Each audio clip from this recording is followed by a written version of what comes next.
Okay, so now to wrap up applications of digital logic, we're going to be talking about field programmable gate arrays, or FPGAs. Now, what's the meaning of field programmable? Well, it means that by default, the manufacturer gives you a set of logic cells, and this logic cells you can configure uh, by default. But once you do, you're not stuck with that. You don't have to stick with having, let's say, one logic cell act as an AND gate or a set of AND gates. So by the term field programmable, it means that at the end user can still reprogram it. And then gate arrays, it just simply means that based on this set of logic cells, which I don't have a visual for, but we can kind of draw it like this. We have a bunch of logic cells, and within each cell, we can kind of connect them together in a certain way. Let's say it looks like this. And then this could represent maybe an XOR gate, just for an example.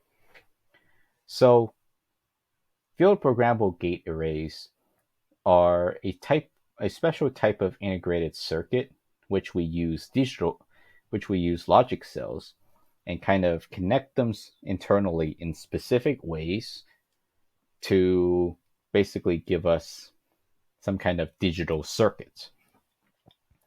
Now, this then kind of brings up the whole question of what's the difference between this and a microcontroller or microprocessor.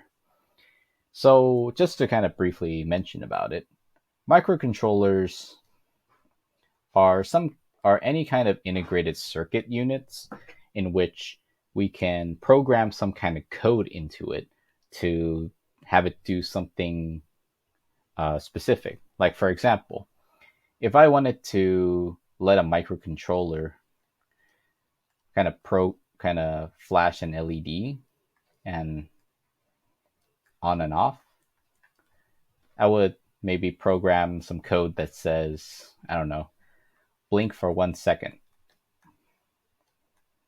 and then, turn off for 1 second.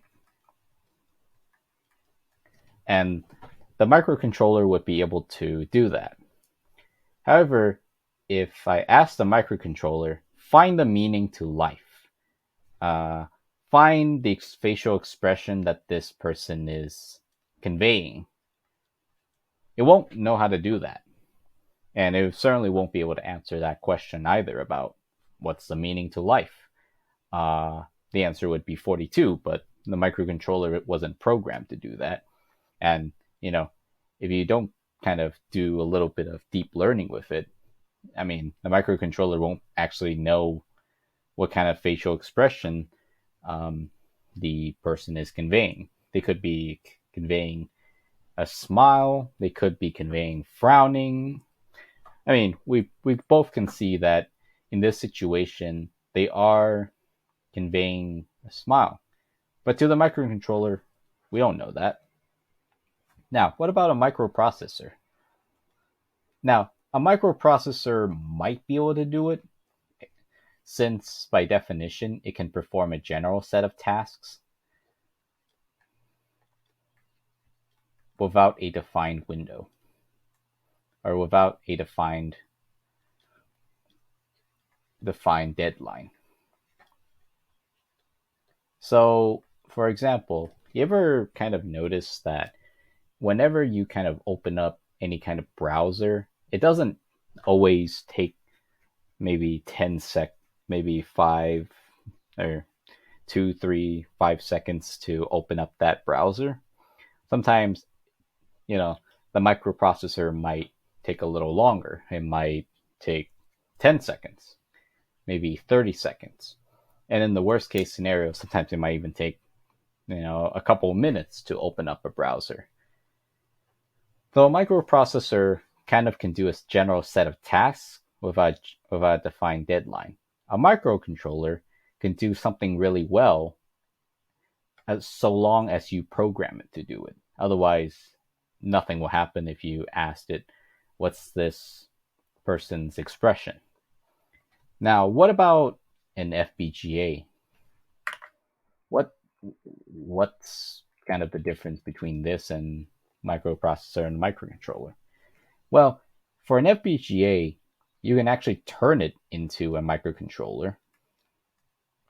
So this is just microcontroller. And you can probably turn it into a microprocessor as well. Since it's not limited to. And the thing is that unlike a microcontroller, an FPGA can do a lot more. You can probably program in an FPGA multiple microcontroller units to maybe do something for a specific digital circuit. So FPGAs have a wide range, and they lead to what's called ASIC machines, application-specific integrated circuit machines. So, for example, maybe you wanted to crypto mine. An ASIC card is a type of FPGA that's programmed, and this is maybe just like a rough drawing of a crypto mining card to, mine crypto very quickly. That is made from an FPGA. What about like an oscilloscope? An oscilloscope has a lot of inputs, has a lot of outputs, and sometimes a regular microcontroller cannot do it. It just can't, draw a waveform with definite accuracy. It takes too many bits of resolution, has too many pins. I mean, for an Arduino Nano, it only has 40 pins, and not all of them are even able to be configured as GPIO. So with an FPGA, we can basically do what microcontroller and perhaps even some microprocessors cannot do. And that is help kind of create a general set of integrated application-specific integrated circuits, or ASIC machines, with its reconfigurable logic. And this is what makes FPGAs really powerful.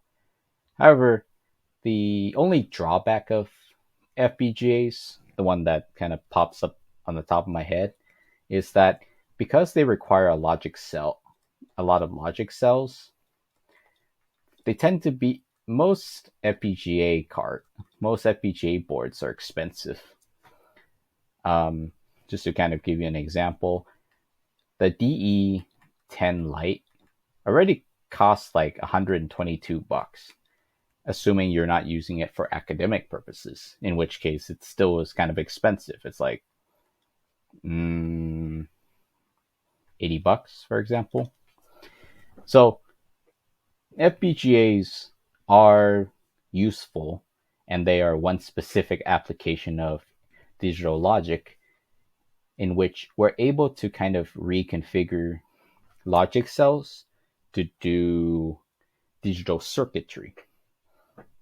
The only drawback is that they're expensive, but the plus is that they're able to do what a microcontroller can do, and perhaps even better than what a microprocessor can do in what's called ASIC machines. A crypto mining card, an oscilloscope.